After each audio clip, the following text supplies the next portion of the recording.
Hello, candle lovers! Thank you for tuning into me today. My name is Greg, and this is all about candles. Happy Sunday, everyone. Every Sunday, I like to do the weekly wax wrap-up. This is when I go through all of the candles that I have finished burning recently, talk about how they smelled, how they performed, all of that good stuff. Have a lot of candles to get through this week. I've got candles here from Bath & Body Works, Goose Creek, a Yankee candle, a DW Home candle. I even have a Michael's candle that I wanted to chat with you guys about. At the end of all of the candles, we're gonna answer some burning questions. I'm gonna do some candle company news and a little bit of trashy TV talk. We gotta talk about Night of the Seven Kingdoms, Real Housewives of Salt Lake City, Real Housewives of Beverly Hills, all of that good stuff. I do mark all of my videos with chapters, so feel free to utilize those so you can navigate towards whatever parts of the video or whatever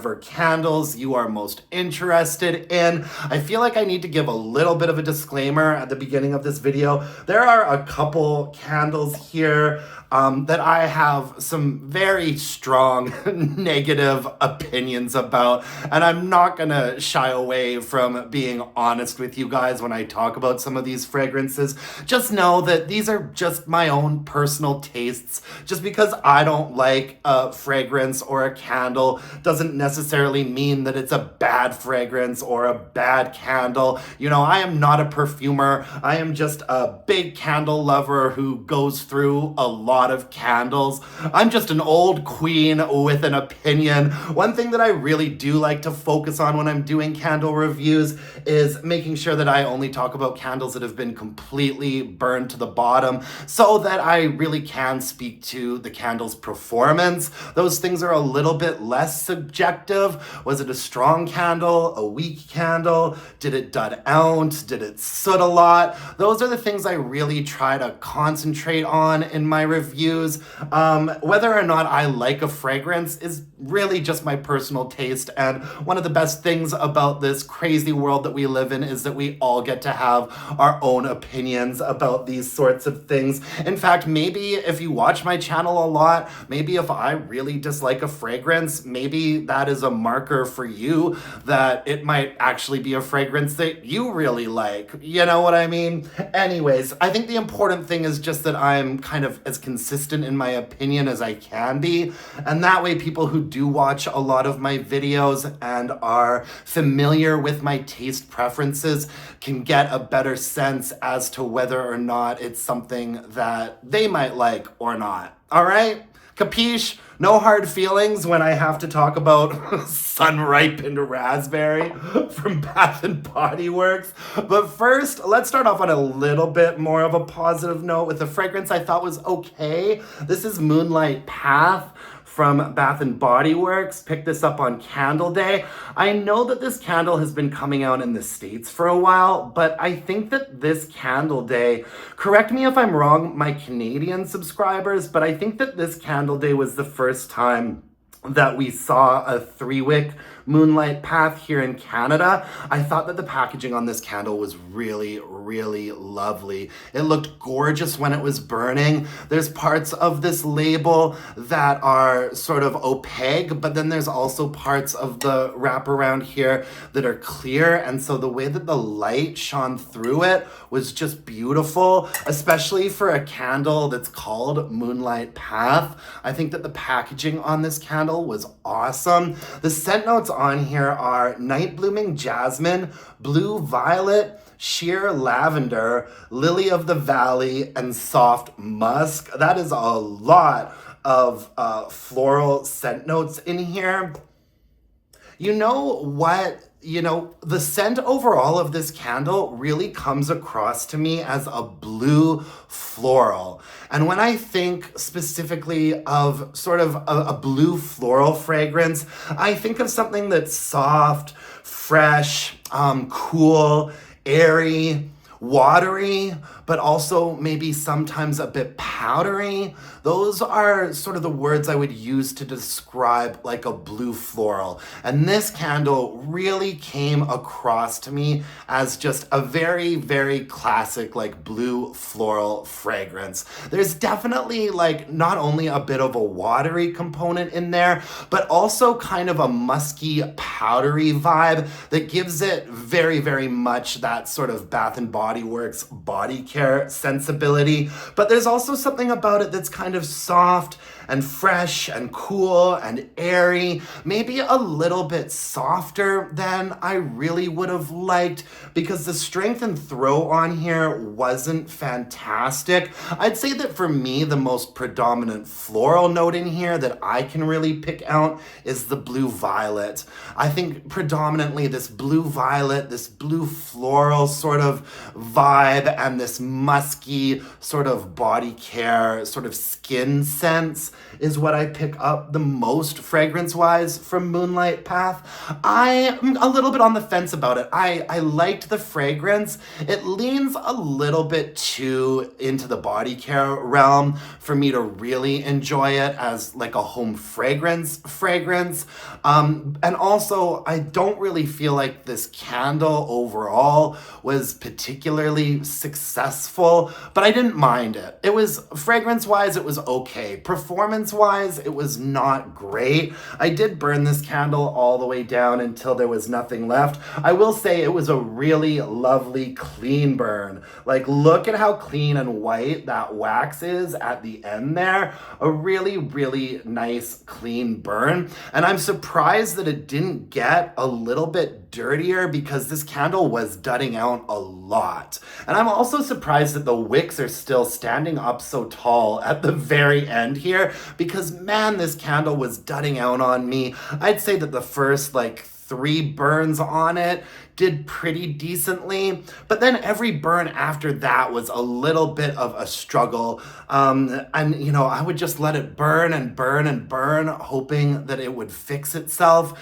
and it never really did. And so it did get to the point where I would try removing a little bit of wax from it, and that will usually fix the candle for maybe about 30 minutes or so, and then it would go back to dudding out on me again. And the strength and throw on this was just not fantastic. I'd say that in my more open space, it was getting pretty lost. For me, like a baseline minimum presence in a space gets a 5, and this fell just under that. I'd say this was like a 4 or a 4.5 in my more open space. Had to be, you know, standing pretty close to the coffee table or the dining room table, like wherever I was burning it, had to be standing pretty close to be able to pick up on it. So I did move it into the bedroom for a while. I thought that this worked as a nice sort of like soft bedtime, like bedroom fragrance. In the bedroom, it was giving me that minimum presence. It was getting to like a 5. I could walk in there and I could detect it, but it certainly wasn't blowing me away. And it also doesn't help the fact that this candle, you know, this fragrance, I think, is meant to have been a little bit of a softer, airier, watery kind of fragrance. And so, yeah, it just overall just not enough strength and throw for me, just not good enough. And since I'm kind of on the fence about the fragrance in the first place, probably not a repurchase for me or a recommendation for you, but I'm glad to have experienced it. And I enjoyed the way that this candle looked a lot when it was burning and it wasn't dudding out. You know, it was a good, decent candle, I think, for the first 3 burns, but then after that, I mean, it was just a struggle, and it was honestly like really kind of annoying. Moving on, I also picked up Sun Ripened Raspberries. They sort of wanted to do, I guess this is kind of like a commemorative like Candle Day 2025 candle.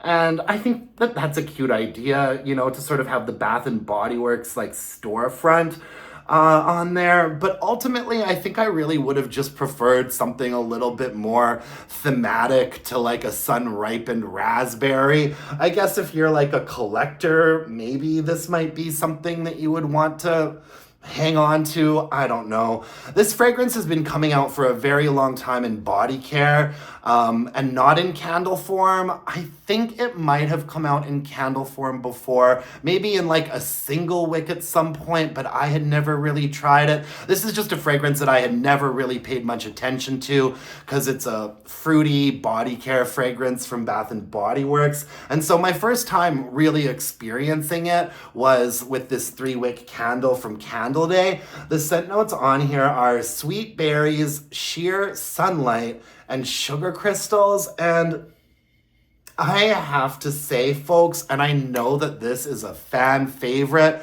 for a lot of Bath and Body Works enthusiasts, I absolutely hated this fragrance. I hate the way that this smells. Like, and you know, usually my least favorite fruity fragrances from Bath and Body Works are the ones that are really kind of bubbly and super sweet and highly pitched and effervescent. And this isn't that. This is just like a very, very, very body care Bath and Body Works raspberry fragrance. And honestly, I don't get the whole like sun-ripened raspberry-ness of it all. To me, this does not come across at all as like an authentic sun-ripened raspberry. The title of this candle makes me think of like, you know, a raspberry bush that's in the sunlight with really like plump, juicy raspberries growing on it. You know, it kind of, for me, would evoke some sort of quality that's warm,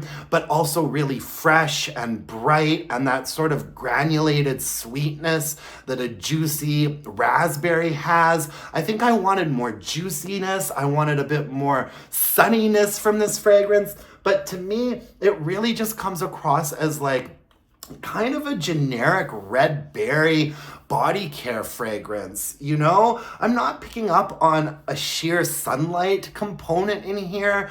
I feel like maybe if they wanted to give this a bit more of a sunny vibe, there could have been a bit of an apple note or an aldehydic note, and sugar crystals. Like, I don't know, the scent notes really do confuse me a little bit. And the scent notes don't even specifically say raspberry.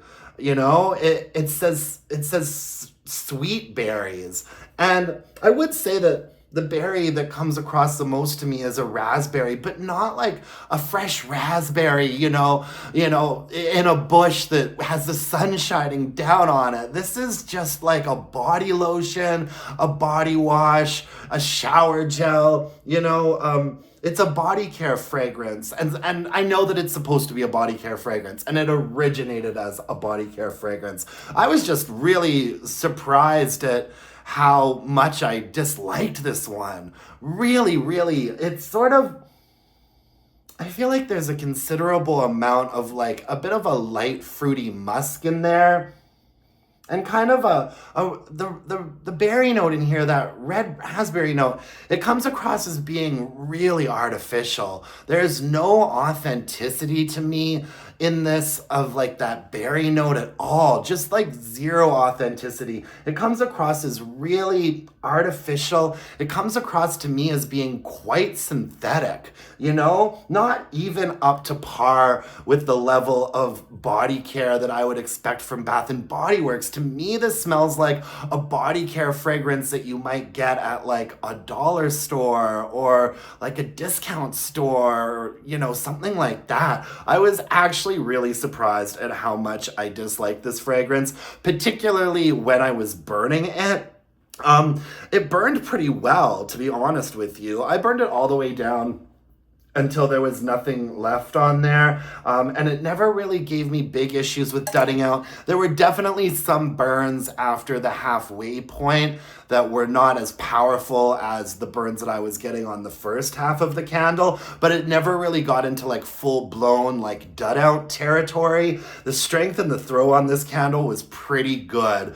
I'd say in my more open space, it was easily getting to like a 6. or maybe a 6.5. I put in the bedroom for a while. It was easily hitting a 7 in the bedroom. So it was a really decent candle in terms of like performance and strength and throw. Just not a fragrance that I was obsessed with, and really not what I was expecting. But like I said, since I had never really experienced this fragrance before, I wanted to give it a try. And this is also continuing the trend of the candles that I picked up on from like Candle Day, the candles that I purchased. All of the fragrances that I really, really liked have been the weakest fragrances, like Smoked Vanilla and Snow Day. And then the candles that I picked up with fragrances that I didn't like were so strong, like Ripened Raspberry and that Coffee and Donuts candle and this Vanilla Buttermint candle, which I guess we will move on to next. This is the Vanilla Buttermint from Bath and Body Works for Candle Day here. Then this was one of their, no, this wasn't one of their bring back fragrances. This came out in that little collection with like Tis the Season, and I think Black Cherry Merlot was in there. Just honestly quite a bunch of random stuff in this Candle Day collection, and really kind of boring packaging, boring label, boring lid, just a bit of a snooze fest as far as the packaging goes. The scent notes on here are cooling buttermint, comforting vanilla, and soft sugar. If any of you guys watched my Candle Day haul party video with Steve took one whiff of this and was like, poof, it smells like toothpaste. And I was a little bit nicer to it upon smelling it on cold, and I still think that I like it more than Steve liked it, obviously. I thought it smelled a little bit better on cold than it did when it was burning, right? Because I really thought that when this candle was burning, it came across even more toothpastey to me. There's something in here that comes across as just a little bit chalky, maybe a little bit medicinal, which is what I think is giving it that sort of toothpastey vibe. I'm back and forth on this one, honestly. I'm back and forth on this one. There were some burns where I was thinking to myself, oh, I'm kind of enjoying this. And then there were some burns where I was just like, toothpaste.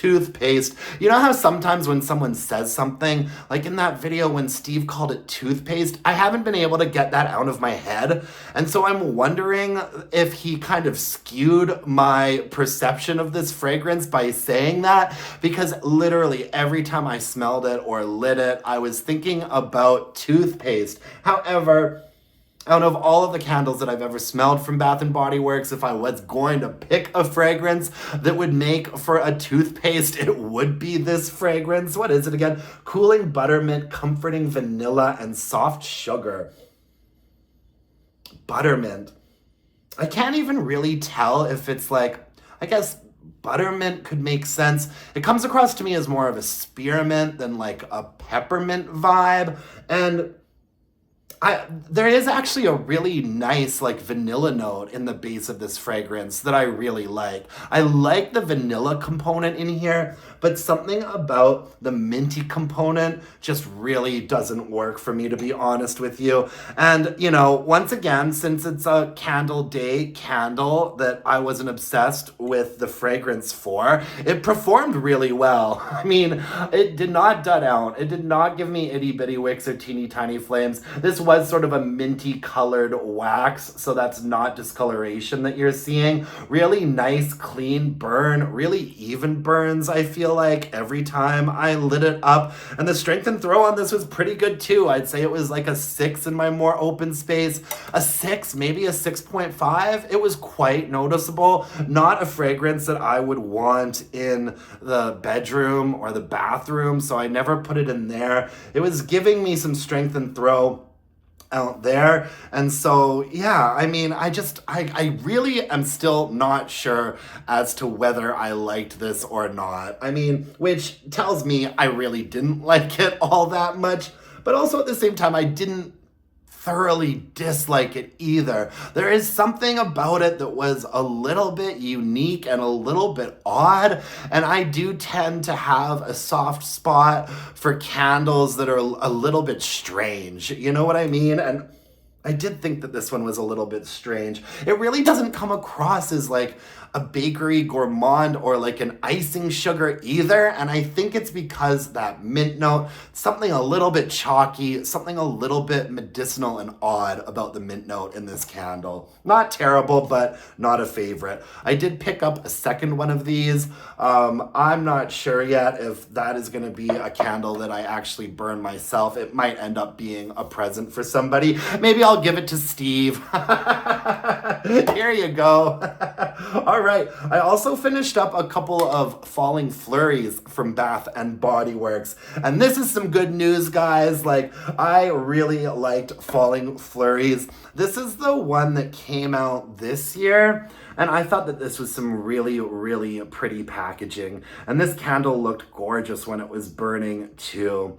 And then I had a version left over from last year.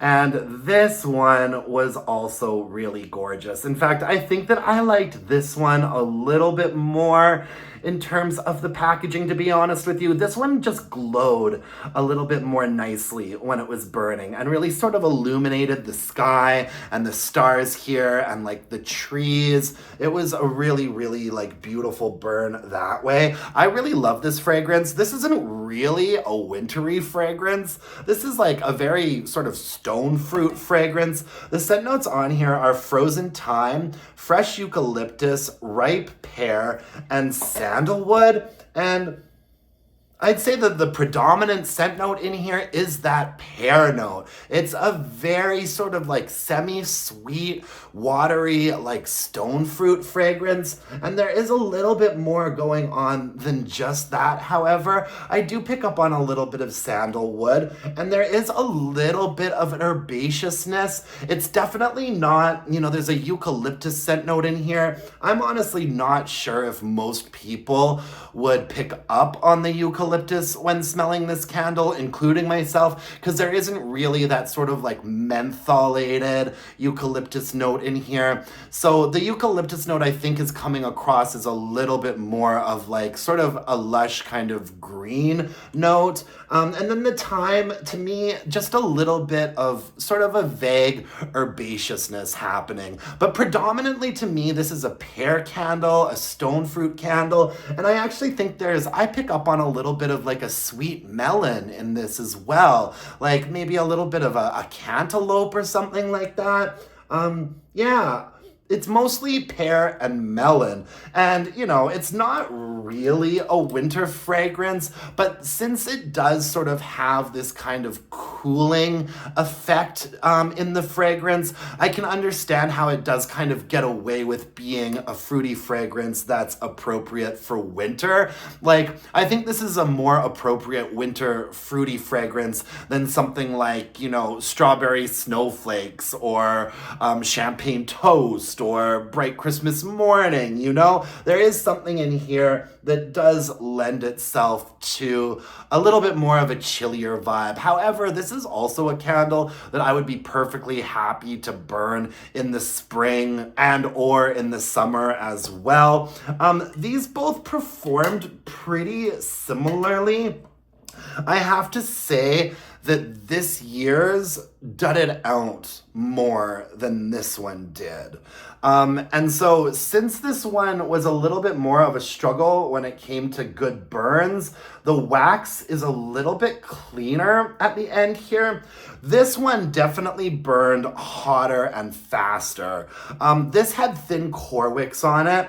This had thick ropey wicks on it. And they both have just plain colored wax.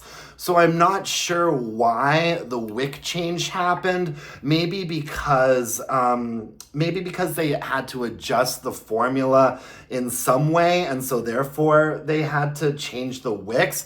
This one from last year burned a lot faster and a lot more furiously, and so you ended up with a little bit more discoloration on the wax in this one. Overall, I'd say that last year's burned a little bit better. I'd really rather have to rein in a candle. You know, if it's burning a little bit too hot and too fast, you know, you just limit your burn times and trim those wicks, but at least it's performing well and it's giving off a lot of fragrance when it is burning. I'd rather have to rein a candle in than a candle that is dudding out, and this one did dud out quite a bit after the halfway point. A lot of itty bitty wicks and teeny tiny flames. At one point, I think I let it burn for like 4 hours, and then it did fix itself and it burned properly for the rest of the life of this candle. So yeah, and when it comes to strength and throw, let's just say with both of these candles, they were fairly similar. Like when it was a good burn that was happening, I'd say that in my more open space, this was getting to like a 6 or a 6.5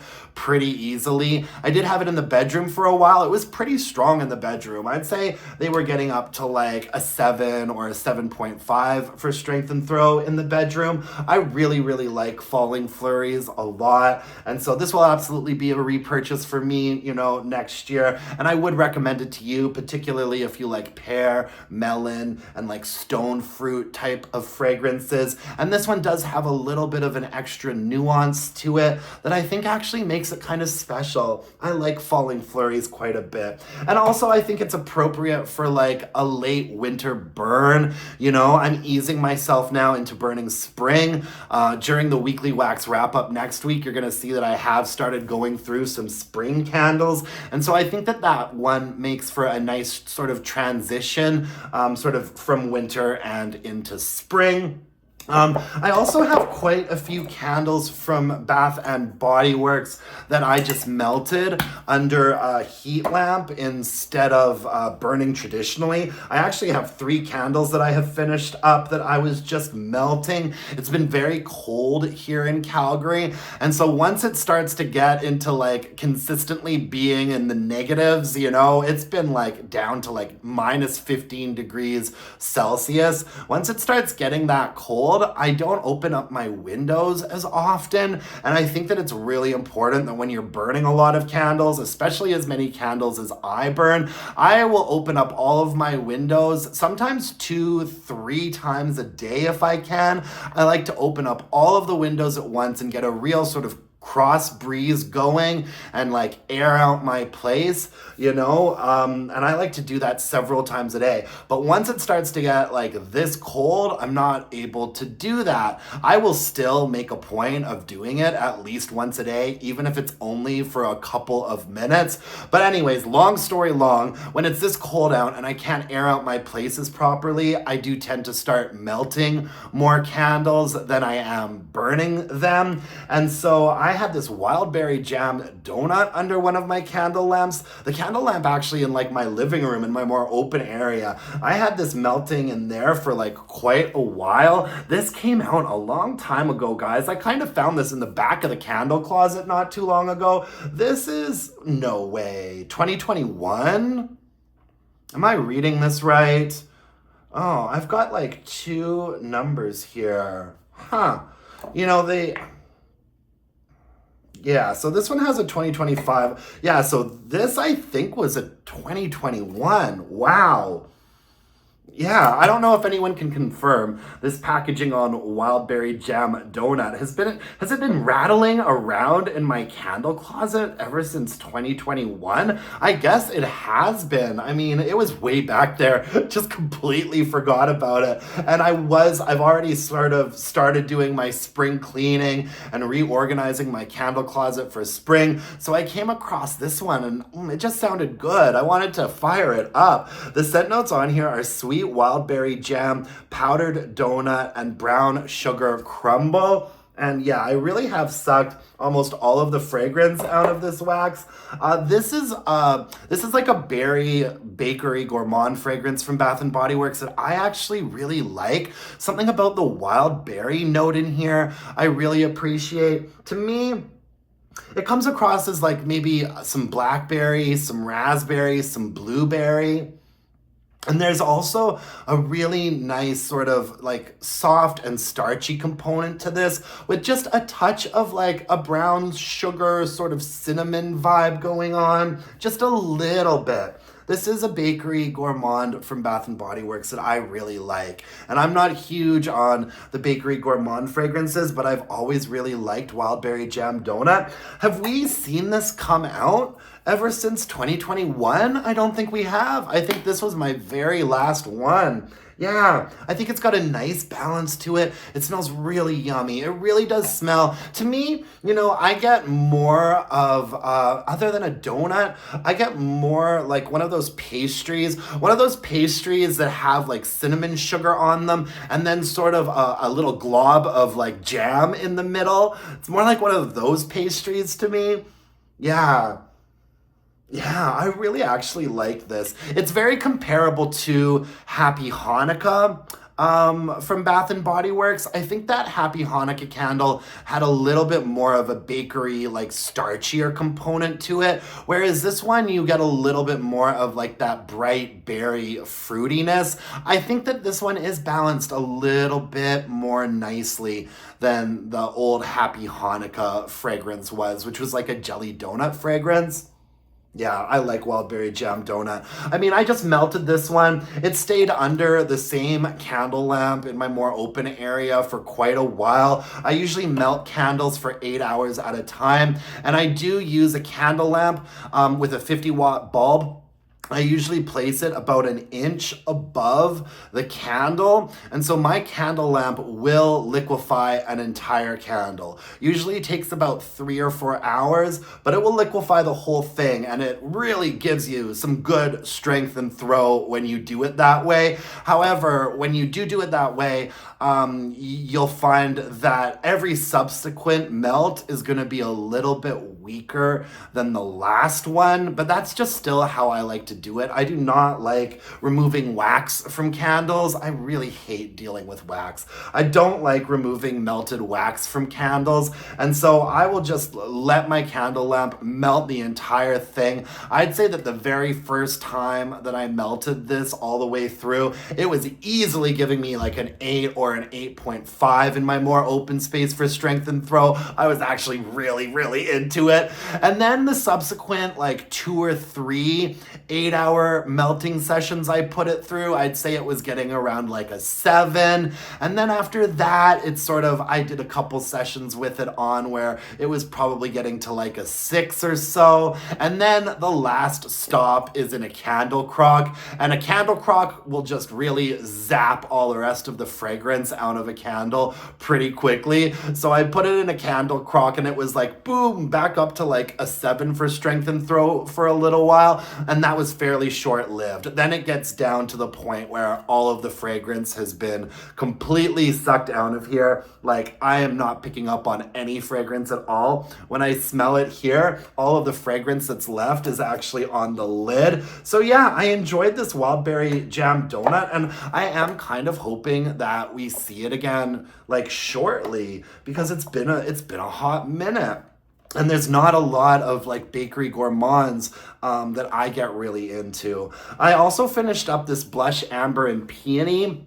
And this is the very first packaging that Blush Amber and Peony came out in. This came out in 2024. I thought that this was really pretty. Ever since this candle came out, they've been putting it out in the neutrals line, and I really kind of just wish that they would go back to putting Blush Amber and Peony in like really pretty sort of floral packaging, although I like the neutrals line as well. I just feel like the fragrance really kind of fits itself into some packaging that's very floral, because this is a very sort of like loud florally candle. You know, the neutrals line tend to have fragrances that sort of sit in a little bit more of a neutral space, right? Whereas this candle, this fragrance really packs a floral punch. When this packaging first came out, this was the first time the fragrance came out, and I bought like 10 of these. It was love at first sniff. I'm not gonna get into this fragrance a ton because I talk about this fragrance all the time. I just talked about it in my last spring Bath & Body Works candle haul, but the scent notes on here are sweet peony, warm musk, and golden pear. Yeah, like, I melted this candle as well. This was a melter for me. I did not melt this candle the same way that I melted that Wildberry Jam Doughnut candle, because I feel like if I were to melt this candle the first time to the point where the entire candle liquefied, it would probably actually be a little bit too much for me. I don't know. If I were to let the whole candle liquefy on a first burn, I feel like this would be like a 10 or an 11 for strength and throw, like blowing the roof off my house and like having my neighbors like wondering where this floral is coming from. I actually put this under a candle lamp, same bulb, a 50-watt bulb, but I put it on a lower setting. And so I put it on a lower setting so that it will only melt about half of the candle all at once. And so putting it under a candle lamp and only letting about half of it melt, it was still giving me like a very solid 7.5 or an 8 for strength and throw easily.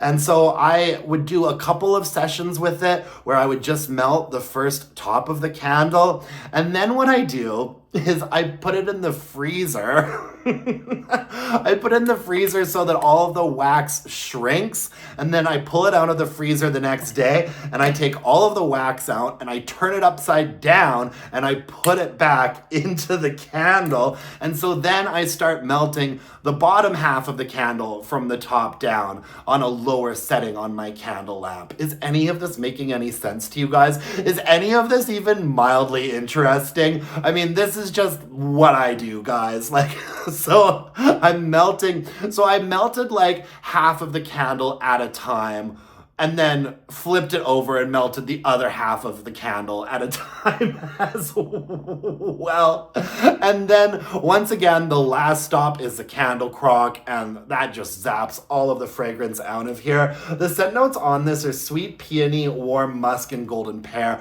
I talk about this one all the time. To me, this is just a really lovely and kind of rich smelling, like kind of a bougie, more high-end smelling fragrance. I always pick up on like a little bit of a wine note, something a little bit like of a red wine vibe, but also quite a strong floral and quite a lovely like amber.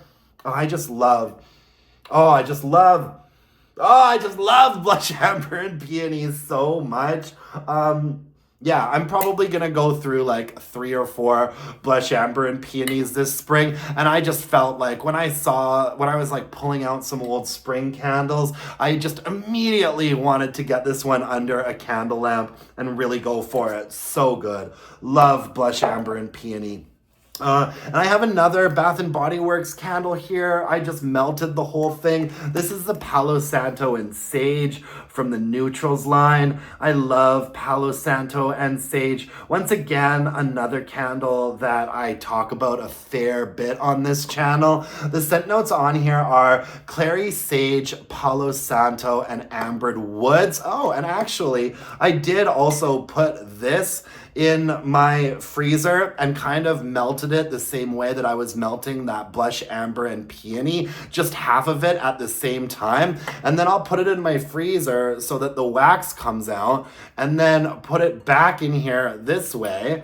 And you can just go about melting the bottom half of the candle without having to deal with like melted wax, pouring it into the garbage and getting wax everywhere. No, I don't like doing that. I freeze and flip. That's what I'm gonna call the method. My candle melting method. It's a freeze and a flip method. Anyways, Palo Santo and Sage is just lovely. A really nice amber note in there. A really, really rich, herbaceous, like sagey note. And then that Palo Santo note that Bath & Body Works does so well. Like, I love all of their Palo Santo candles. I love that straight up Palo Santo candle. I love the Palo Santo vanilla candle so much. Palo Santo and sage is really good too. This is like the most sort of like earthy, herbaceous Palo Santo candle I think that BBW does. And I was listening to Sarita describe this candle. Sarita is from Coffee and Candles. I was listening to her talk about this fragrance once, and she described it as being a very like brassy fragrance. And I think that's an excellent term for it. There's something very brassy about this one, but in a really nice way. There's such a richness to the wood note and such a nice kind of like rich complexity to the herbaceous note in here. Yeah, I really, really like Palo Santo and sage. And yeah, once again, I would melt about 50% of the candle at a time on like a medium setting with a candle lamp. And I'd say it was easily getting to like a 7 for strength and throw in my more open space. Like a very, very, very solid 7. So yeah, that's all I've got from Bath and Body Works. Ooh, I stand corrected. I also finished up this little cereal milk soft serve. I ended up liking this fragrance a lot more than I thought I was going to, and I thought that these single wicks just looked so cute. Like really, really cute. And we had blue wax on these ones as well. It's really lightened now, but you can still see some of the blue in there. During a semi-annual sale, I placed an online order when I was in Mexico, and these went down to like $7 or something. And so I ordered like 4 or 5 of them. I'm actually really surprised at how well this little single wick performed. The scent notes on here are soft ice cream, golden cornflakes, and frosted sugar. And yeah, it's actually, this fragrance has grown on me tremendously. It's got, to me, it definitely smells like cornflakes and like soft serve vanilla ice cream. Specifically kind of like that soft serve that you get from Dairy Queen, from a DQ, right? If you were to take DQ soft serve, maybe add a little bit more sugar, like a granulated sugar and cornflakes, that's what this smells like to me. I ended up really liking this fragrance a lot more than I thought I was going to, and I was actually pretty impressed with how this little single wick candle performed. I mean, I burned it all the way down to the very bottom there. You do need to make sure that you give a single wick from Bath & Body Works enough time to pool out. Putting it in a hurricane can help expedite that process. I always burn single wicks from Bath & Body Works in a hurricane, either in my bedroom or in a bathroom. I never really even try to get them going in my more open space. You're not gonna have great strength and throw results. I'd say that my bedroom is like a medium to a large size, but lower ceilings than I have in my more open space. And in there, in a hurricane, this was probably getting up to like a 5.5, maybe even a 6. I was actually really quite surprised with how strong it was. It was almost as strong, I feel like, as the 3-wick candle was. I don't remember exactly what I said the strength and throw on that 3-wick was in the bedroom. I must think it was getting up to at least like a 6.5 or a 7. And so yeah, I was actually pretty impressed with how this single wick did in a hurricane in my bedroom space. Not terrible strength and throw at all, honestly. This was much stronger than this giant Yankee Candle Apothecary single wick candle was. Oh, this was just non-existent fragrance-wise, guys. This is Christmas Cookies from Yankee Candle. Yankee Candle is, now in Walmarts in Canada, so they've become a lot easier for me to get my hands on, and they recently just changed all of their large, like, single wick apothecary candles. They've changed them to the wax formula that they're using in their 3 wicks and in their 2 wick tumblers. And it's quite noticeable actually. I feel like the colored wax on the new formulation, you can really tell the pigmentation in the colored wax looks a little bit different. And also, instead of getting all of this sort of strange random kind of label situation we were getting on the old ones, these ones now all just have this sort of rectangular label on them. And so when I saw that we had these at Walmart and it was, December, I decided to pick this one up just to see how it would do, just almost out of pure curiosity, because I don't actually mind. I like this Christmas cookie fragrance. It's basically just a really nice, like, vanilla gourmand fragrance. So I figured, why not? Let me pick this up with the new packaging and the new formulation to see how it does. It didn't do anything. Like, there was no strength and throw in here whatsoever. I mean, right up there with Vanilla Cupcake. Actually, I think that this was even weaker than Vanilla Cupcake. I got the scent notes for Christmas cookies here from Yankee. Got the scent notes off of the website. It says, this is a sweet and spicy fragrance. Christmas cookie warms your heart with holiday memories. Warm, sugary notes are frosted with scents of creamy vanilla, finished with a buttery base note to bring a sense of satisfaction to your olfactive palate. My goodness. The top notes are creamy vanilla bean. The middle notes are nutmeg, cinnamon, sugar. And the base notes are vanilla, butter, and baked notes. Wow, you guys. I mean, this was... Listen, we haven't been expecting to get any strength and throw out of the single wick apothecary Yankee candles for a very long time now, but I have to say this might be the weakest one that I've ever tried. And the fragrance itself, I'd actually say all of these scent notes are pretty much spot on. It's like a creamy vanilla fragrance with a bit of a starchy bakery component, just a hint of that nutmeg and the cinnamon in there. It is a little bit buttery. It does have that sort of baked sort of fragrance component to it. A nice fragrance overall. This candle gave me nothing. Like, I put this in a hurricane in the tiny bathroom and was not smelling it at all. Like, this gets a 1 for strength and throw because I literally my nose had to be like half a foot away from the candle when it was burning to be able to smell it. Like, really, really bad. Now, I didn't buy this candle expecting it to even fill my bedroom with fragrance. I knew that wasn't going to happen. I kind of figured that this was going to be basically unscented. I really burnt this candle like for ambience in my more open space when I was burning other candles that were a little bit similar, like vanilla fragrances, bakery type fragrances, mostly in December when I tend to be burning more fragrances like that. The one thing that I'll say about Yankee candles is that they always burn really nice and cleanly, at least for me. Particularly considering that this is a single wick, it doesn't tunnel, there's not a lot of dragging happening here. At the very end there, look at how clean the wax still looks. It was never sooting on me. One of the things I like about these big single wick apothecary candles still is that you can burn them for a really long time. I would definitely sometimes let this burn all night long for like 5 or 6 hours. And yeah, it's just a really nice, like, clean, even burn from top to bottom. You've got to make sure that you give it at least an hour and a half or so to fully pool out, so that you don't blow it out before it's fully pooled out, because that's how you do end up with some tunneling.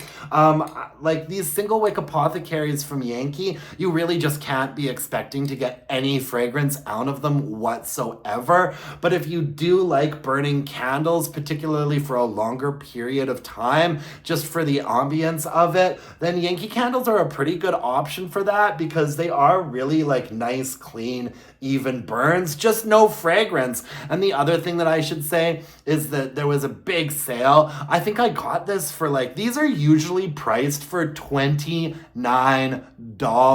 at Walmart here in Canada. These are the same price as the 2 Wick tumblers. The 2 Wick tumblers you might actually be getting some strength and throw out of. It's been a very long time since I've had any strength and throw out of their big like single wick apothecary candles. A very, very long time. So I would absolutely never pay full price for one of these. Usually like $29-$30. They had a big sale. I think I got this for like $12.99 or $11.99. And at that price point, I look at it as just having a really lovely, good burning, unscented candle to have in my living room in the evenings. You know what I mean? Just no fragrance at all, Yankee. No fragrance at all. Like, wild to me. Like, you can smell it on cold. Like, even now that it's been burned, like, and it's all the way down to here, I can smell it on cold, but I'm telling you, to be able to smell this when it was burning, I had to be about like this. Like this. That's the only way you could get anything out of it whatsoever. Just so unacceptable, Yankee. But I always say Yankee Candle is like my broke back mountain of candle companies. I just can't quit you. You know, they're the first candle brand that I fell in love with. And I mean, I still go through a Yankee Candle almost every week. I have had better luck lately with the 2 Wick tumblers and their 3 Wick formats. In fact, in the weekly wax wrap up last week, I talked about Balsam and Cedar, which was actually quite a strong one. But I mean, it's still just so disappointing that they will put out a product that when it's burning is basically completely unscented. It's not right. And I should probably really be boycotting them, but I don't.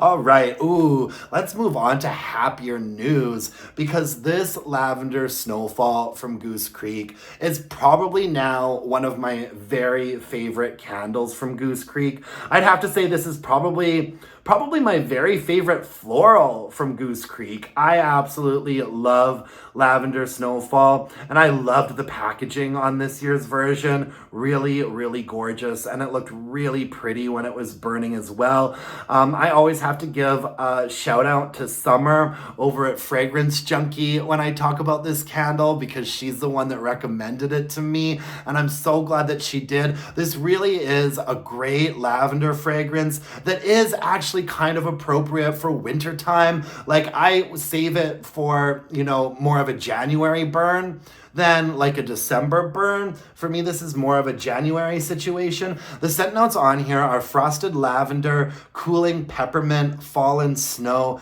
and white woods. And it's that cooling peppermint note in here that makes it a lavender candle that actually feels really appropriate in wintertime. Oh, the lavender note in here is definitely a French lavender. It's a very like forward, like stern, slightly sharp lavender fragrance. But it works because that peppermint note in here gives it that sort of cooling effect. You know, I was not too long ago talking about a lavender peppermint candle from Bath and Body Works that was like all lavender and no peppermint. This one strikes a perfect balance of that lavender and the peppermint. And it's important that like the lavender and the peppermint notes be the right kind of lavender and peppermint notes for something like this to work. You know, it needs to be that sharp, strong lavender up against a really lovely, like crisp and cooling peppermint vibe. Oh man, I love this one. And there is a little bit of woodsiness in here as well. I'd say that the woodsiness does get a little bit lost, but you do pick up on something. I couldn't hazard a guess as to what type of wood is in here, but there is sort of like a vague kind of like drying, sort of not old, but sort of that like woodsy kind of like tree, like foresty vibe. Oh, I love Lavender Snowfall. This candle always performs really well as far as strength and throw goes. However, This got really dirty, and it's 100% my fault. You can actually see there are some soot marks around the edge of the jar there, and the wax has become quite discolored. Now, that is my own fault. I actually lit this candle. I had maybe 1 or 2 burns left on it. I lit this candle when I went live 2 weeks ago. I did a live weekly wax wrap up, and I lit this candle at the beginning of that video. I did not expect for that live video to end up going on for 3 hours, and 3 hours is way longer than I would ever let a Goose Creek candle burn. I have a 2-hour rule with Goose Creek candles. If you want to avoid sooting and like dirtiness, you limit your Goose Creek candle burns to 2 hours, which is a pain in the butt. The upside though, to me with Goose Creek, the big upside is that you get really good strength and throw from most of their candles, and this one is like a 7.5 for strength and throw in my more open space. I do put this one in the bedroom sometimes, easily getting up to an 8 for strength and throw in the bedroom. So an 8 gets to the point where I would consider a candle to be a little bit of a powerhouse. This is definitely a lovely powerhouse of like a wintry lavender candle. The fact that it got so dirty and discolored at the end there is because that burn that I did during the live video, I let go on for way too long. When you let a Goose Creek candle burn for longer than you should, you immediately notice that the wax starts to get a little bit dirty and a little bit swirly, and often there's just no coming back from that point. If I hadn't let this candle burn for too long, I probably would have got one last burn out of it, but hey, what can you do? I had no idea that that live video was gonna end up going for 3 hours. I mean, time just flies when you are having fun. All right, I have another candle here from Goose Creek that I was really, really happy with. This is Snow-Kissed Path, and I love the packaging on this collection. Just really simple, lovely, wintry packaging, you know, just a white background and these like silver snowflakes, just lovely. And I thought this candle looked gorgeous when it was burning as well, and I loved this fragrance. The scent notes on Snow-Kissed Path are fluffy vanilla, sweet spearmint, and vanilla birch and sugary musk. Yeah, so vanilla, spearmint, birch, and musk. It's not like vanilla birch from Bath and Body Works, even though the scent notes are fairly similar to vanilla birch. It's not like that at all. It's not nearly as powdery. Like the birch note in here is a little bit more like woodsy. There is a considerable amount of musk. Like, I think that this fragrance would actually make for a decent body care fragrance. However, it doesn't like scream body care. It's got a really nice sort of airy, outdoorsy, kind of natural vibe to it.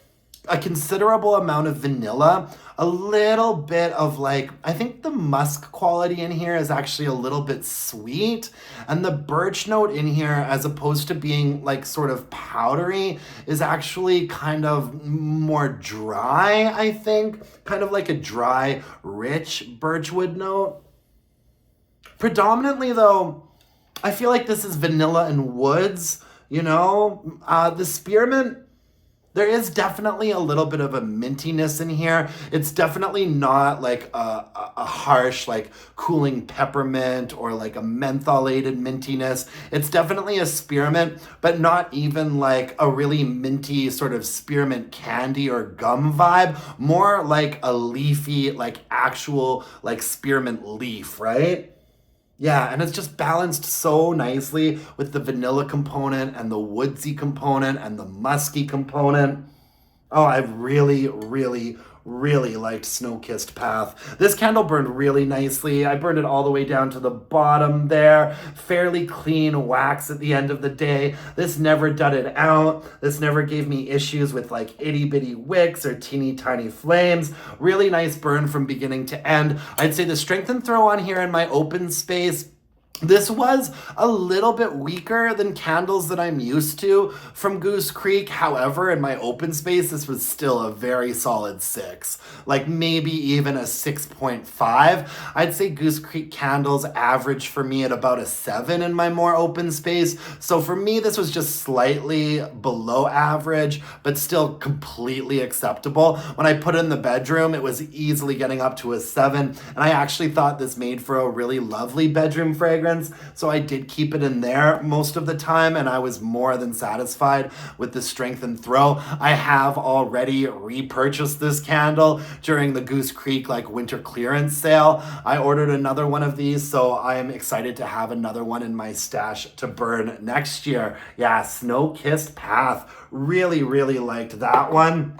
And I'm glad I was able to be so positive about those two Goose Creek fragrances, because now I have to talk about this French toast wax melt that I got from Goose Creek. Oh, and by the way, I ordered a ton of wax melts from Goose Creek a little while ago, and I still need to post my Goose Creek wax melt haul. I ordered so many. I am going to do that eventually and get around to it. I've been really into the wax melts from Goose Creek lately. They are powerhouses, and when they go on sale for like $2 or $3 Canadian, I just go wild, right? Because I can't smell Goose Creek candles before I purchase them. So it's a really good way to get to see if you're gonna like the fragrance or not. And I can definitely tell you, I did not like this French toast fragrance at all. Honestly, you guys, I thought this was nasty. Nasty and grody and oily and just not a good like cinnamon situation in here. The scent notes say warm French toast, melted butter, maple syrup, and chopped pecans. Now, I don't really like the way that it smells on cold either. But when I was melting it, I was disgusted. I was thoroughly disgusted. I melt wax melts by just putting them in an empty like 3-wick candle jar. This is a really lovely one, actually. Where is this from? This is a Sand and Sea. Not Sand and Fog, but a Sand and Sea. This is a candle I got from Costco. I got this in like a 3-pack at Costco, and I held on to this vessel specifically to put it under candle lamps and to melt like wax melts in, because it just has a really nice like patterned glow to it when it's under the lamp. And so yeah, I was melting this French toast wax melt in there, and as you can see, I still have half of this left, because normally I will just I'll put the whole wax melt in all at once and just really go for it. But when I smelled this at first, I was like, I don't know if I'm gonna want to do the entire wax melt all at once here, guys. Like, oh, honestly, the word putrid comes to mind. It's so buttery that it comes across as like really, really oily. And when it comes to that chopped pecans note, I'd say it comes across just more like nutty, like oily, like, you know, like oily, like the oil that you get on like peanut butter. It kind of like makes me think of that. Honestly, guys, I really, really hated this one. I think this is a terrible fragrance. I've burned similar fragrances from Goose Creek, you know, like the pistachio biscotti I really liked and I thought was great. This one was just so rich and so weird. A lot of maple, a lot of butter, not really getting much of like, you know, like a nice sort of like warm, fluffy French toast, not really getting that sort of like bread component or vibe in here. Just a ton of like grease and oil and cinnamon and maple and butter. I really, really hated it. At least I know now not to buy that candle, and I really don't think I'm gonna get through this. I have a bunch of friends coming over tomorrow, actually, and there's quite a few things that I'm giving away. I'm giving away some candles, giving away some half-burned candles, half-used wax melts. I don't even know if one of my buddies is gonna want to take this French toast off of my hands after they smell it. I mean, even when I open up this sleeve, I'm just like, P.U. Okay, let's move on. Let's move on to some better news. Surprisingly, picked up this French vanilla candle from DW Home. I actually picked this up at a Winners. I would never order a DW Home candle off of their website because they are like 2 or 3 times the price that you're gonna find them.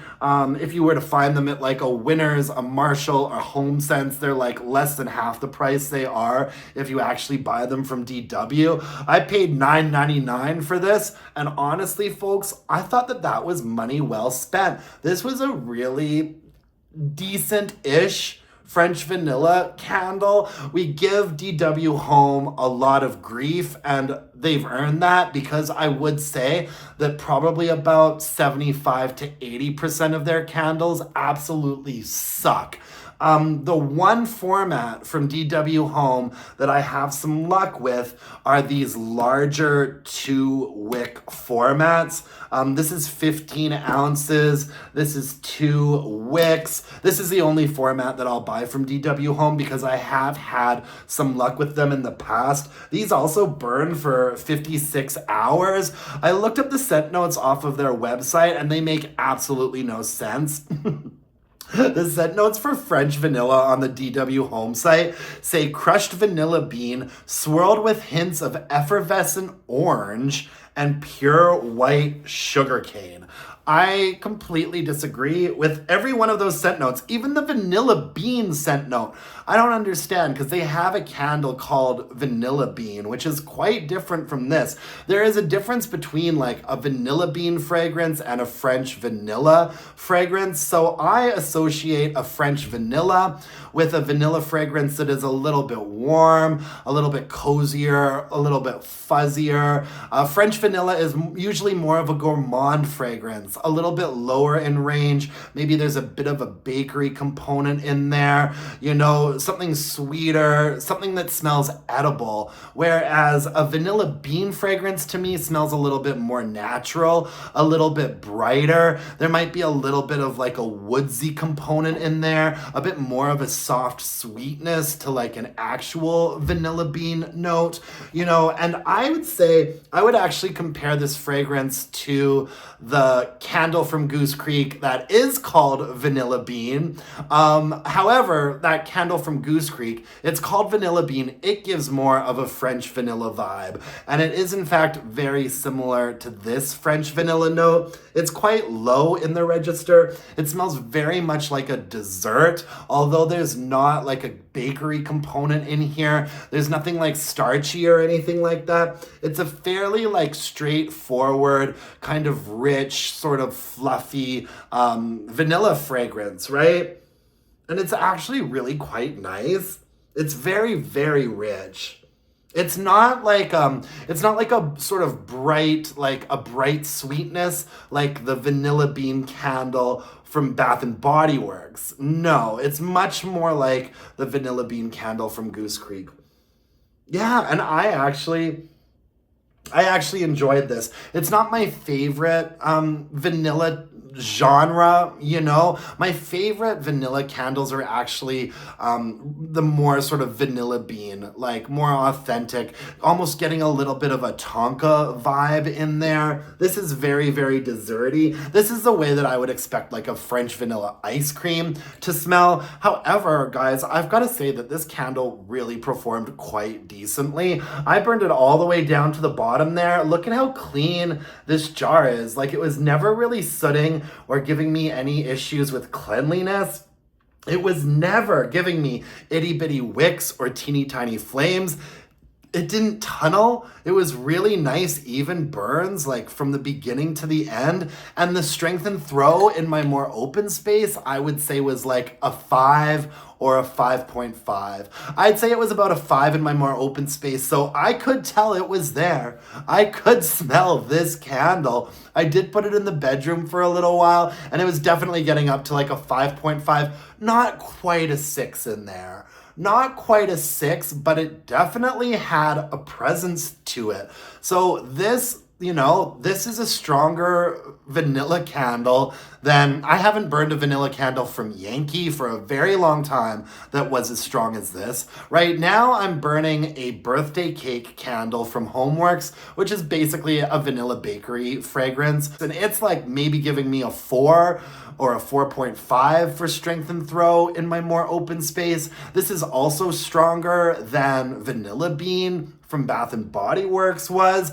I was kind of impressed. I'm not so impressed with this candle overall that I'm dying to get my hands on another one and repurchase it. But if I do see another one of these for $10 or under at a Winners or a Marshall or a HomeSense, I probably would pick up another one. This was not actually that bad at all. And especially as far as vanilla fragrances go, a lot of the candle companies put out some really, really weak vanilla fragrances, but this had a decent enough like baseline presence to it for me to actually be able to say, this was a pretty decent candle. This was a pretty decent candle. Now, just one more sort of weird one I need to talk to you about. And it's actually, it's actually a little bit of fate working here that I had all of these sort of odd vanilla candles all happen at once. I was just talking about this Christmas cookie from Yankee Candle. And I also had this, what does it say? Vanilla butter cookies from Michael's. Now, I don't buy these candles from Michael's for the fragrance at all. I buy them just to light, for lighting, for ambiance, like in my living room in the evening time. The same reason, honestly, why I bought this big one from Yankee Candle as well. I mean, even on cold, this candle is giving you almost nothing. Like, this is a nicer vanilla cookie fragrance. This Yankee Candle single wick, this is obviously like a nicer vanilla like cookie fragrance than this one from Michael's is. This one from Michael's actually reminds me a little bit of Mary Cookie from Bath and Body Works because it's got that sort of plasticky kind of vibe to it. But I mean, I was really just buying this because I like to, light candles just for the lighting, like in the evening time. And I don't like to burn like taper candles or pillar candles. I only really like to burn candles that are completely enclosed in like a glass jar. And those types of candles tend to be scented candles. But anyways, I actually really recommend this brand from Michael's. What are they called? Ashland. If you're not looking for a fragrance, if you're just looking for a really nice, like clean burning candle for like the light, I mean, look at how nicely this candle burned. It pools out in a reasonable amount of time. Look at how clean this glass is actually. And I would let this burn sometimes for like 4, 5, probably 6 hours. Like, look at how clean the wax still is and this glass is. And I'm assuming this is like completely paraffin wax. Now, this gets the same strength and throw rating as this Yankee Christmas cookie candle. I had to be like this to be able to smell this candle when it was lit. So it gets a 1 for strength and throw. But when these candles go down to like $3, these are usually, it doesn't have the price on it, but I want to say that these are usually like $10 or $11 or probably $9.99. But when these go down to $3, I snatch a whole bunch of them up, and I just like to light them in the evening time. And I actually appreciate the fact that the fragrance isn't going to interact with the fragrance or interfere. Like, the fragrance from these candles are not interfering with the candles that I'm burning, that I am actually getting some fragrance out of because they're so weak. So yeah, vanilla butter cookies from Michael's. Whew, that's all I've got for us this week in terms of candles. Let's get into a little bit of candle company news here, guys. Bath & Body Works first. For my Canadians out there, Bath & Body Works just opened up a brand new store in Halifax. If I have any subscribers from Halifax, I'd be really interested to hear if you've gone into the new store yet and what it looks like and all that stuff. It's always nice to hear when a company is actually opening up a new location somewhere as opposed to shutting a place down. So I thought it was interesting. We've got a new Bath & Body Works location here in Canada. The candle sales at Bath & Body Works. So last weekend it was a $15.95 candle sale, and since I had a 20% off coupon, I did a huge spring Bath & Body Works candle haul. If you want to check that video out, I suggest you do. I got a lot of stuff, and this weekend, once again, the sale is a $15.95 candle sale. And I was thinking to myself last weekend, maybe I'll wait for one more weekend, because next weekend we're probably going to get either half off, or we'll get a buy one get one, or we'll get a $13.95 candle sale, something a little bit better. But no, they are holding fast at that $15.95 price point, which is not a great price point. And so already I am sensing, a lot of us heard about how Bath & Body Works moving forward, they're going to focus a little bit less on giving us really regular, deeply discounted sales. And I have to say that here in Canada, it already feels like we have a little bit of evidence of that happening. However, I'm not doing a $15.95 candle sale unless I have a 25% or a 20% off coupon. They did release this sort of collection that I think is kind of intended to be sort of their Valentine's Day collection, maybe in a sense, because it has strawberry pound cake and sweetheart cherry and violets are blue. And this collection wasn't on the floor last weekend when I went in, but it is on the floor now. The only candle I'm really interested in checking out is that Violets Are Blue candle. I'm interested to get into the store and to smell that one.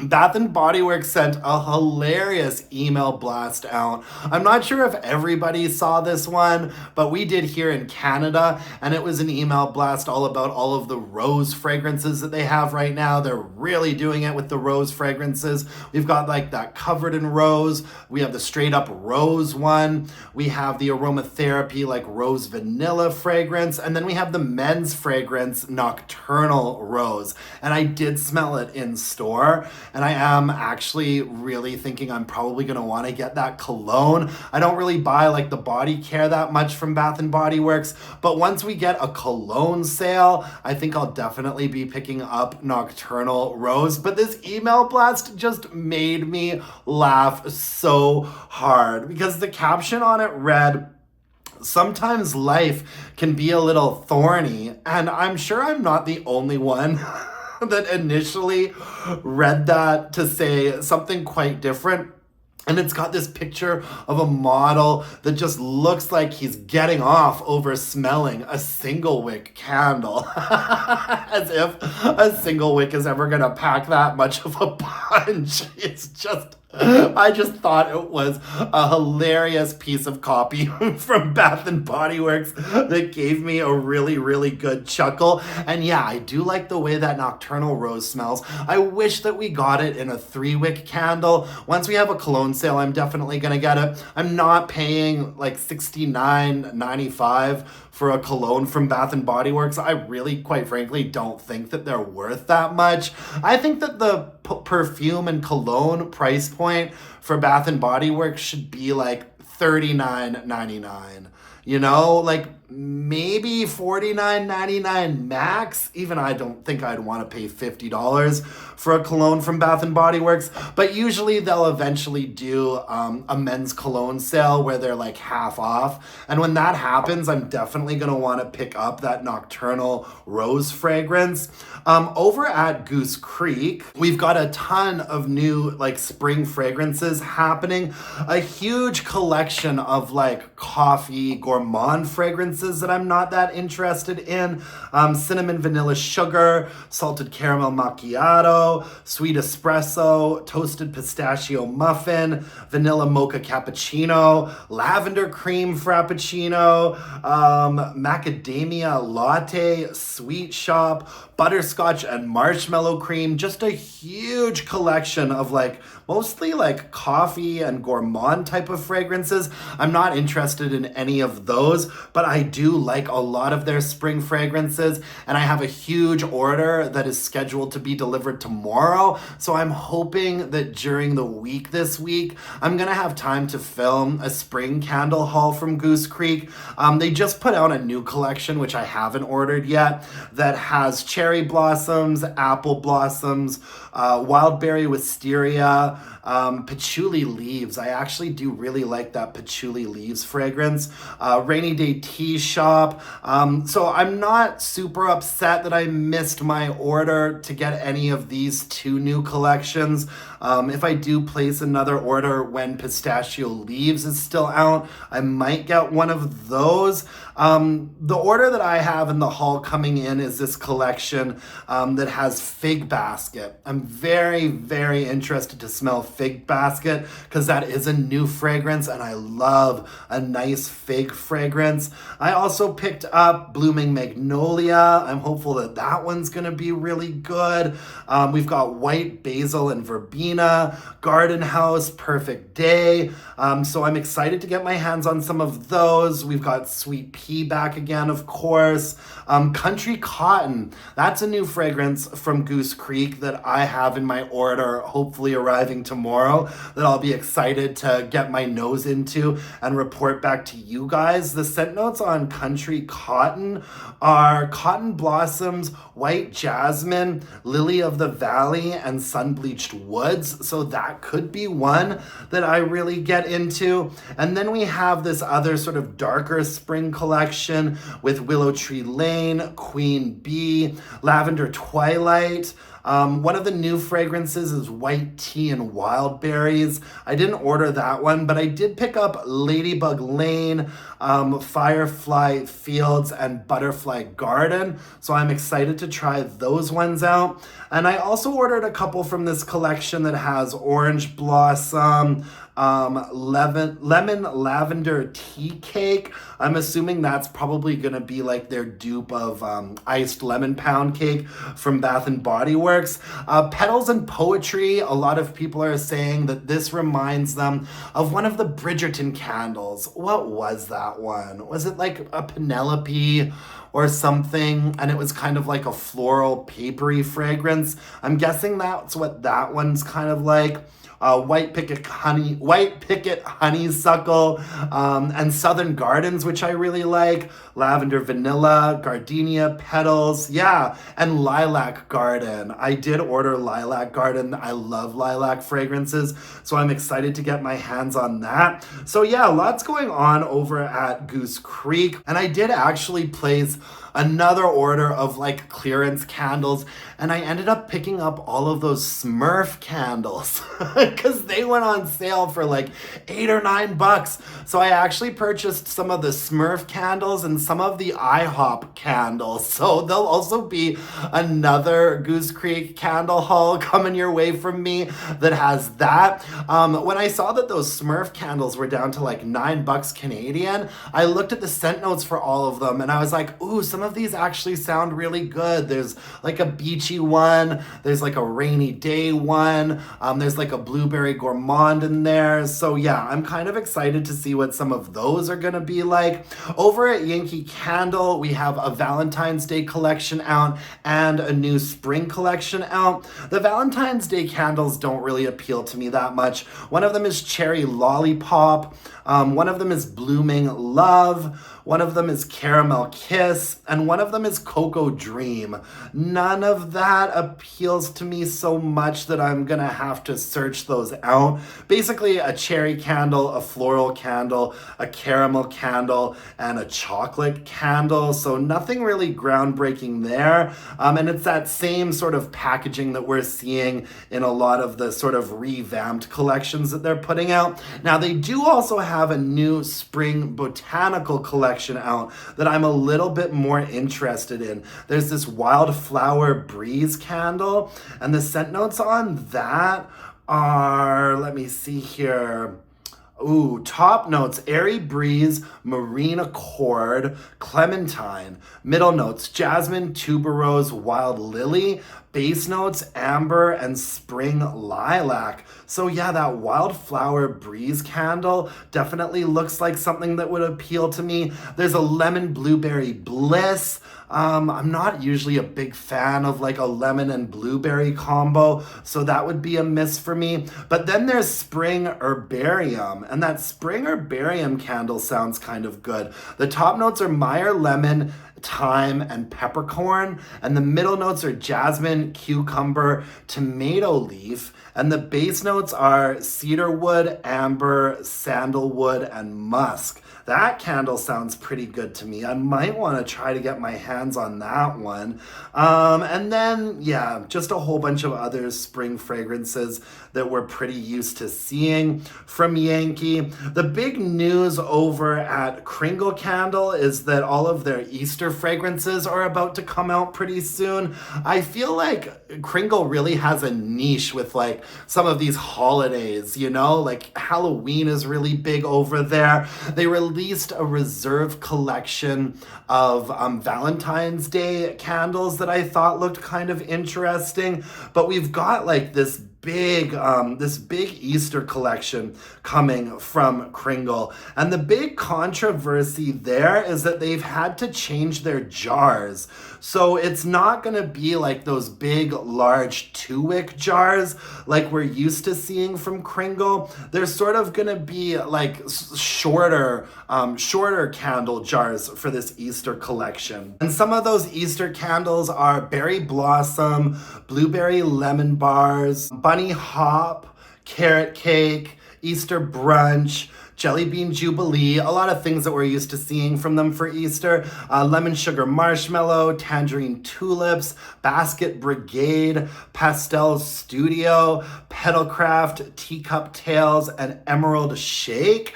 That pastel studio one kind of stands out to me. The scent notes are rhubarb, aromatic apple, leaf, strawberry, peach, grass, raspberry, and coconut. That actually sounds kind of interesting. Same with the bunny hop. I think that's a really popular one. Not really one of the candles that's up my alley, but people like this. It's cake batter, strawberry, chocolate, butter, and vanilla frosting. I know that they do a good carrot cake. So yeah, it looks like we've got a lot of stuff coming from Kringle, but it is a little bit odd. So let me see here. Oh, you know what? Let me check out Katie's Joyful Life, because I saw Katie post about it not too long ago. If you guys don't follow Katie from Katie's Joyful Life, she's an excellent person to follow if you are into Kringle candles. And it sounds like the owner, Michael Kittredge, posted about why we're seeing such a drastic format change.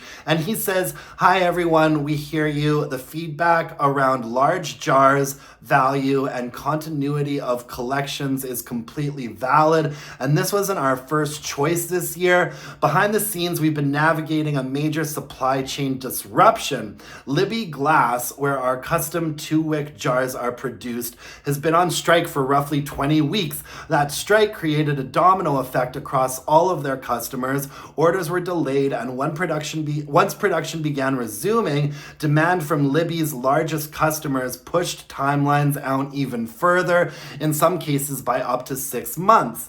As many of you know, candle development takes time, jars must be ordered." So basically they're not able to get their hands on the same jars that they usually pour into as they used to. And so we've got this sort of weirdly sized candle coming out for their Easter release, and a lot of people don't seem to be very happy about it, but hey, you know, it is what it is. Little bit of a controversy there from Kringle Candle. I don't think I'm gonna try to search out any of those Easter candles from them, but I know that a lot of people get really into those fragrances, so I did want to just talk a little bit briefly about it. I've got a couple of burning questions here from you guys that I wanted to answer. One of them very apropos for some of the candles that I've discussed today. This was sent to me from Carrie. You guys can email your burning questions to allaboutcandles@gmail.com. She says, hey Greg, fellow vanilla lover here. What is the strongest vanilla type of candle you've ever burned from Yankee? Can you recommend something? Carrie. What Carrie is this? I know this isn't Carrie M because she spells her name Karrie. This is Kari, but I also don't think it's Carrie J. Just so you guys know, when you do write me in your burning questions, I really love it when you tell me where you're from, and if you comment on my YouTube page what your YouTube name is, so I can sort of like figure out who's who out there. Carrie, I've got bad news for you. You want me to recommend a strong vanilla candle from Yankee? I honestly cannot remember the last time that I burned a vanilla candle from Yankee that had a reasonable amount of strength and throw, or even really any strength and throw at all. Some of the vanilla candles that I've burned from Yankee over the last couple of years are vanilla cupcake, vanilla creme brulee, Christmas cookies. I've burned French vanilla from Yankee, and there's also, is it vanilla Flurries, I believe. So those are the only Yankee vanilla candles that I can think of that might be available right now. They're all really freaking weak, and I wouldn't waste your money on them unless you want to buy that Christmas cookies candle like me, just to light up your space a little bit. I'm sorry, Carrie, I cannot recommend a strong Yankee candle, a strong vanilla Yankee candle from you. They've all been duds. I'd say that my favorite vanilla fragrance from Yankee is vanilla creme brulee. But the last time that I'd burned it, I'd say that it was maybe like a 3 or a 4 for strength and throw. And that was in one of the larger like 2 wick tumblers as well. So, I mean, if you want strong vanilla candles, my recommendation would be to go to Goose Creek. Goose Creek, I think, is the candle company right now that are offering the strongest vanilla candles in a consistent way. Yeah, I'm sorry I can't really answer your question for you, Carrie. I apologize, but Yankee Candle is not putting out strong vanilla candles, at least from what I've heard. I've got another burning question here, and this one is from Jamie in Vancouver. I love that I have a subscriber from Vancouver. Hey, Jamie, next time I am in Vancouver, hit me up, meet me at Junction, and I will buy you a drink. His question is going to lead into my next segment, which says, hey, Greg, we have similar tastes in candles and TV and music. Heart emoji. Found your channel a few months ago. Oh, a new subscriber, and have been binging ever since. Dying to know what you thought of the first episode of A Night of the Seven Kingdoms. I loved it. I know you're a big fan of George R.R. Martin and all of his Game of Thrones, A Song of Ice and Fire books. I'd love to know what you thought of the first episode of A Night of the Seven Kingdoms. Jamie, I loved it too. I thought it was so well done. I think that there's a big tonal shift here. You know, these stories are not like the stories that we saw in Game of Thrones or House of the Dragon. These are like the little short stories just about like this sort of hedge knight, this out of work knight, and his little squire named Egg. And it's really kind of a funnier vibe. And I thought that the first episode of the show did such a good job of sort of letting us know that this this show is going to be a very different vibe. Like during the opening scene, it starts to give you this feel like it is very Game of Thrones because there's horses and a body getting buried. But then our main character, Egg, sort of looks off camera and you hear that Game of Thrones theme music start playing. But then it immediately cuts. It immediately cuts to this really, really awful frame of Sir Duncan the Tall, you know, sort of taking a number two behind a tree in a very sort of like off-putting yet somewhat comedic way. And so I thought that within like the first 5 minutes of the show, they did a really good job of letting us know that this isn't like the last couple Game of Thrones shows. This is a little bit of a funnier show, a little bit more lighthearted. And dare I say, these stories are also a little bit more heartwarming. And I thought that the first episode did a really great job of just sort of letting you back into that world, but also letting you know that this show is going to be a very different vibe. They're like shorter episodes. They're like 30 to 40 minutes long. And it's a very sort of small, like short story about this knight and his squire who are attending this like tournament, right? This knight's tournament. And there's some of my favorite books that George R.R. Martin ever did. And I thought that the first episode was great. And so those are actually my plans for tonight, is to watch the second episode tonight on HBO with the boyfriend. Really looking forward to it. So yeah, Jamie, I loved the first episode. I think they're going in the right direction and I am all here for it. Let's talk a little bit about the Real Housewives of Beverly Hills, because my friends, it has been juicy. It's starting to get good. And I think that all of the drama from this season is really going to be circling around this new character, Amanda. Amanda, she's very much new money. And it feels kind of like she might be new to Beverly Hills as well. I don't know if that's true or not, but Amanda is really being quite obnoxious, and the girls are not even hiding the fact anymore that she's really starting to get on their nerves. I actually feel a little bit bad for her, but she's also just like insufferable, you know, like she's really trying to fit in with these women, and in doing so is coming across as a little bit desperate. And also it seems like her whole claim to fame, her whole business where she's made all of this money, seems to be a little bit of a multi-level marketing kind of grifting situation. She says that she is an expert in the energy of money. She's not like a financial expert. She's an expert in like, I don't know, coaching people somehow about making more money. And she's got like websites and companies and coaching classes, and it's all done online.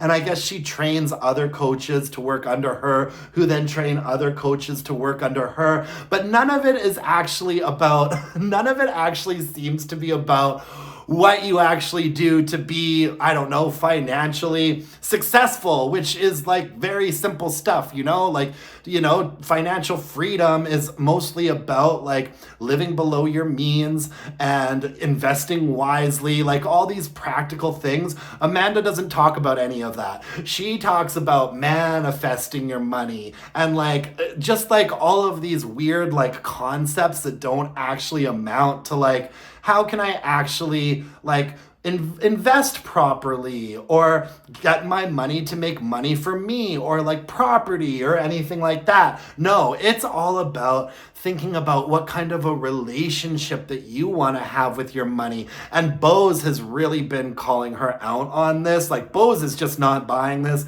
at all. And Amanda's being really annoying because she's really trying to make it seem like she's really got her act together. And so, you know, they're on their way to their trip. And she's sitting in the back of the car with like Erica and somebody else. And Amanda's on the phone, just like all these business calls, like, yes, and then please make sure that the website does this. And I need to see the Q3 numbers, blah, blah, blah, blah, blah. And it really seemed like there was something about it, like taking all of these business calls in front of these girls in the back of the car. Something about it just seemed incredibly performative. And Erica Jane wasn't having it at all. Erica Jane is in her confession confessional and is just like, bitch, please, we all have business calls to take. We're not taking them in front of each other in the back of the car on our way to our vacation. Don't try to fake flex in front of me, bitch. Blah, blah, blah, blah, blah. Just like not having it at all. Like, I think that Amanda might be a one-season wonder because she's not getting along with these girls.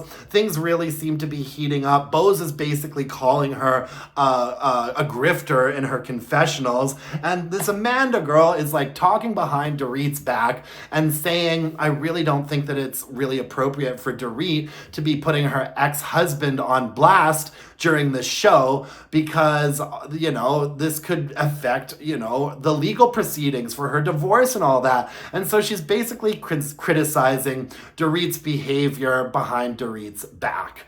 Dorit's not gonna be putting up with that, honey. And so in the latest episode, and this is where it gets kind of sad, and we all want to like tiptoe around a little bit and be kind of respectful, but there's this big scene in the new episode between Amanda and her husband. Her husband, by the way, who seems very, very happy being on camera and talking about these things. And they're talking about how one of their infants passed away in the hospital. So Amanda gave birth to twins, and one of the twins survived, and the other twin very sadly passed away in the hospital a couple of days after birth. And it's a very emotional scene between her and her husband. But then Amanda decides the anniversary of this baby's death is a couple of days away. And instead of Amanda staying home to be with her family on this really sad day, she decides that she is going to join all of the girls on their big trip to wherever it was that they went. They went to Sedona. They went to Sedona and they climbed to the top of this mountain and all pretended to meditate for a little while. They could barely make it up there. It was really quite funny. But anyways, Amanda decides she's gonna go on this trip anyways, even though she has this very emotional sort of day coming up. And so they're all sitting around having dinner, and Dorit chimes in, and Dorit is like, excuse me, Amanda, but I do think I had one question that I wanted to inquire and ask you about something. And Amanda's like, yeah, sure, go ahead, what? And Dorit's like, it seems to me as if you were talking behind my back about you not really approving of the way that I'm handling myself when it comes to my divorce and the way that I'm talking about PK. And I would just like to know what gives you the right to be talking about me behind my back like that. And Amanda is just like, you know what? Today is not the day that I can really be dealing with this, Dorit. She just out of nowhere bursts into tears. Today is not really the day for you to be confronting me about these things, because today happens to be the anniversary of the death of my son. And all of the girls at the table are like, oh my God, that's horrible. Nobody knew that today was this sad anniversary for Amanda. Amanda didn't tell any of the girls this. Amanda did tell them that she had a child that passed away, but she didn't tell them that it's this day that they're all on their vacation that is the anniversary, right? And Dorit was kind of like, I'm so sorry to hear that. Would you like to continue with this conversation or not? Because I really don't think that you have the right to be criticizing. And Amanda's like, no, absolutely not. I think I need to leave. I can't be having this conversation right now. And so it's she gets up and leaves. Amanda storms off in tears. And it's one of those really awkward things because all of the girls are we genuinely feel sorry for you, but you've been doing great. You've been in a really fun, upbeat, let's go to Sedona. You've been in a really, really fun mood up until Dorit calls you out on something. And now all of a sudden the grief is really hitting you. Now all of a sudden you're too emotional to be able to talk. So you're going to storm off. Okay. I mean, Amanda is just really not coming off very well. And speaking about a housewife that's not coming off very well right now, we have got Lisa Barlow. So, the Real Housewives of Salt Lake City, we are 2 episodes into their reunion. So, I'm very caught up on this show. So, if you have not seen, spoiler alert, if you haven't seen the 2nd episode of the reunion, it's been really good, you guys. It's been really juicy. I think these reunion episodes have actually been better than the last like 3 or 4 regular episodes that we were getting from the Salt Lake City Housewives. So, everybody is basically upset at Lisa Barlow and Meredith. So Lisa and Meredith are kind of on this team together. And they've had each other's backs for a while now. But this season in particular, Lisa Barlow and Meredith have really been like thick as thieves, having each other's backs. And all of the girls are really sick of it. And all of the girls are really, really sick of Lisa. Like, so Lisa is not even entertaining questions anymore about all these lawsuits that her businesses are in. And apparently there is some like legitimacy to some of these lawsuits. And the girls are calling it out. Heather Gay is calling it out. And so is Angie, because Angie also has her own businesses which apparently are very like successful, legitimate businesses. Same with Heather. She has very successful, legitimate businesses. No one can figure out exactly what it is that Lisa Barlow does. And Lisa Barlow is like, I throw very successful parties. I'm friends with Ben Affleck. These court cases have absolutely no relevance whatsoever. But Heather Gay is like, Lisa, you're being sued. Apparently you owe tons of people money, and so they're all suing you to try and recoup this money. None of us are getting in all of these lawsuits, and it's this thing where it's like, yes, if you own like a large scale business, inevitably you are going to end up getting involved in lawsuits at one point or another. But what the other girls are saying, and Whitney in particular, is that it's like you've got a whole lot of people that are suing you right now because you owe them money, like $400,000. Like, where there's smoke, there's fire. Like, why do you apparently owe all of these people money? Like, either you are a crook or you're just a bad business person. And Lisa Barlow is like, she is just on the defensive. And earlier this season, Lisa Barlow said to Heather Gay, you know what? I actually just live very different lives from all of you, kind of implying that she's better than everyone else. She's richer than everyone else. And Heather called her out. And Heather was like, your life isn't that much different than all of ours. We all live in similar houses in a similar neighborhood. We're eating at the same restaurant right now on the same TV show, wearing very similar boots. Your life is not that much better than all of the rest of ours. And Lisa Barlow keeps talking about how she throws all these parties that make all this money, and she's friends with Ben Affleck. She's like, I was just at a party actually with Ben and Jen. And none of the other girls believe this because there are no receipts, except for in this reunion, Lisa Barlow finally finds a receipt and pulls up this photo on her phone of her and Ben Affleck. But it's from like literally like 20 years ago. So she pulls up this photo and shows it to Andy, and they show it to us too. It literally looks like Ben Affleck from like one of his first movies that he ever did. It looks like a 15 to 20-year-old picture. And Andy Cohen looks at it and is like, nice pic. Old pic. And it's like, yeah, it's like, so it looks like you randomly met Ben Affleck once, like 15 years ago, and now you're trying to tell all of us that he's one of your best friends and you throw parties with him all the time. Like, Lisa, the cracks are really starting to show. Lisa, you're in danger, girl. Lisa's also saying, getting back to that whole, my life is very different from your lives.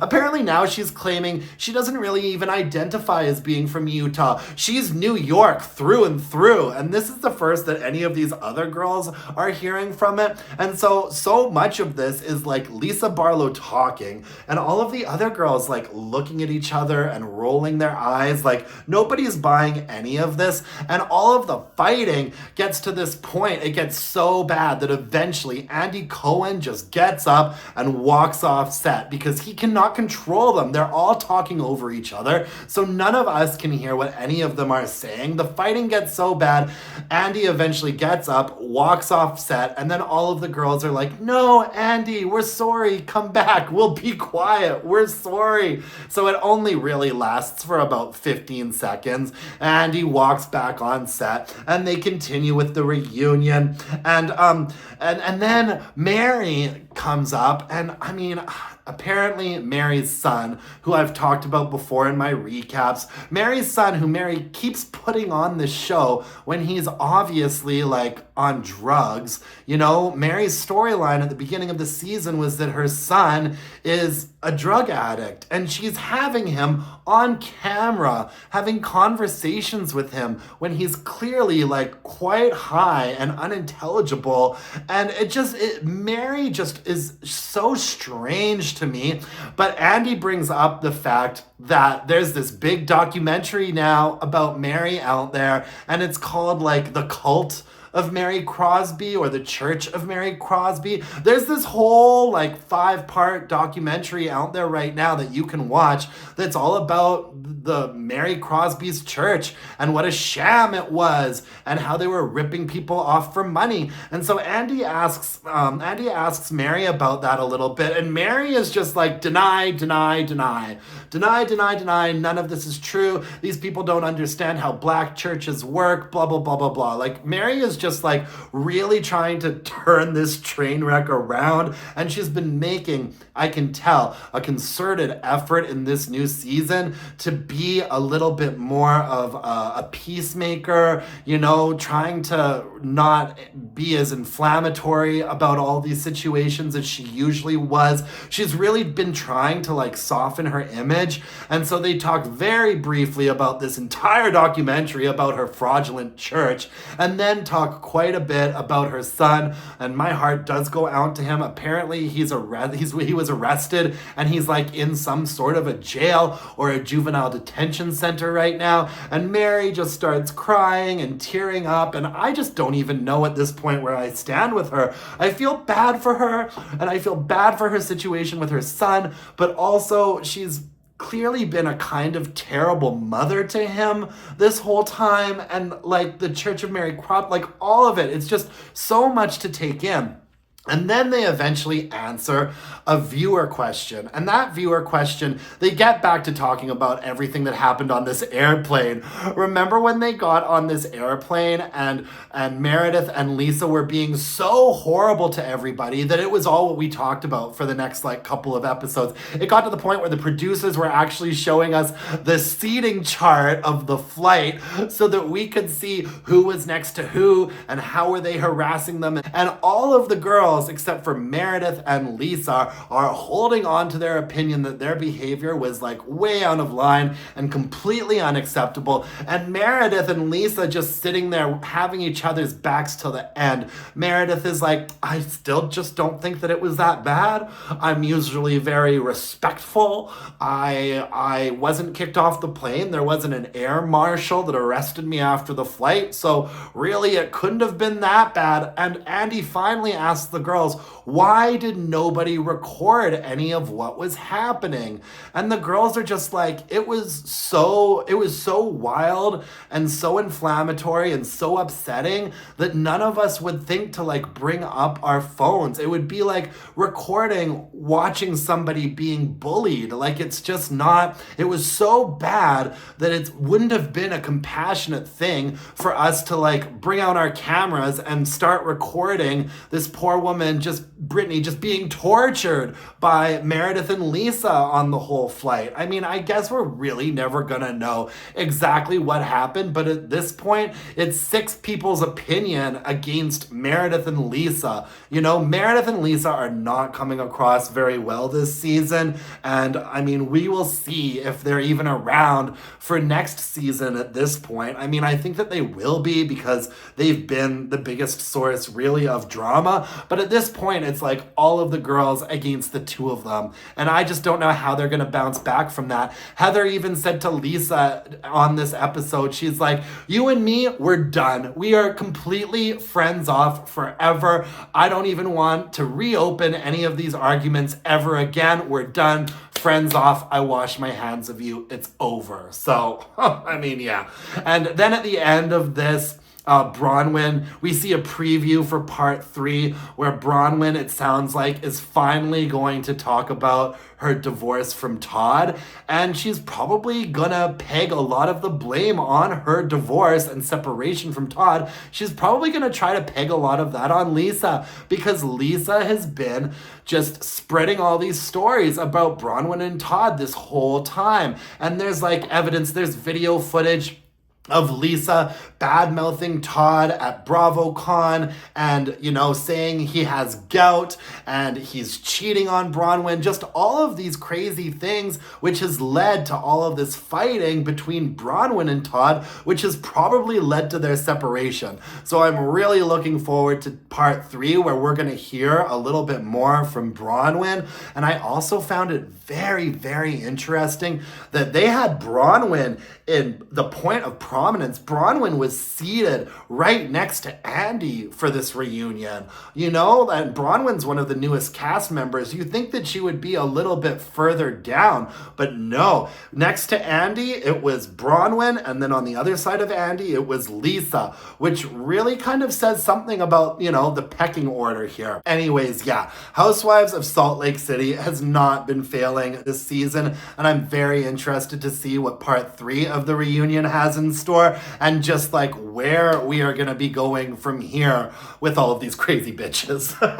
Anyways, that's all I've got for you folks today. Thank you so much for joining me. I really appreciate it. You can follow me on Instagram at allaboutcandles and email those burning questions to allaboutcandles@gmail.com. If you could hit me up with a like, comment, subscribe to my channel, and give me some of those hype points, I would really appreciate it. And until next time, my dear, gorgeous, and beautiful candle-loving friends, let's burn some candles and bitch about it. Thanks, you guys. Bye for now.